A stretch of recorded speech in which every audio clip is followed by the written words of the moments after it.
अस्सलाम वालेकुम दोस्तों, डेली अपडेट्स में खुशामदीद। दोस्तों, बॉलीवुड की लेजेंडरी गुलकारा लता मंगेशकर की आखिरी रस्मात मुंबई के शिवाजी पार्क में अदा की गईं, जिसमें भारतीय वज़ीर आज़म नरेंद्र मोदी समेत दीगर सियासी रहनुमाओं और नामवर शख्सियात ने शिरकत की। आखिरी रस्मात में अवाम की बड़ी तादाद ने शिरकत की, जबकि बॉलीवुड से ताल्लुक रखने वाली शख्सियात भी शरीक थीं, जिनमें शाहरुख खान भी काबिल जिक्र हैं। सचिन तेंदुलकर और शाहरुख खान की लता मंगेशकर की आखिरी रस्मात में शिरकत की वीडियो शेयर की गई, जिसमें किंग खान अपनी अहलिया के साथ आए और उन्होंने मैयत के सामने खड़े होकर दुआ के लिए हाथ बुलंद किए। शाहरुख खान ने दुआ खत्म होने के बाद मास्क नीचे किया और मैयत की तरफ मुंह करके फूंक मारी। इस वीडियो को बुनियाद बनाकर एक भारतीय सारिफ ने इल्जाम आयद किया कि शाहरुख खान ने लता मंगेशकर पर थूक फेंका।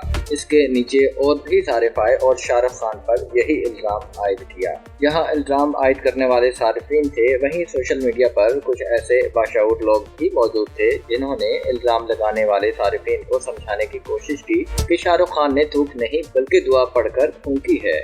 आज सुबह लता मंगेशकर 92 वर्ष की उम्र में दारे फानी से कूच कर गईं। अब तक के लिए इतना ही दोस्तों। मजीद वीडियोस के लिए मेरे चैनल डेली अपडेट्स को सब्सक्राइब कीजिए और बेल आइकॉन पे क्लिक कीजिए ताकि मजीद आने वाली वीडियोस आप तक सबसे पहले पहुंच पाएं। अल्लाह हाफिज।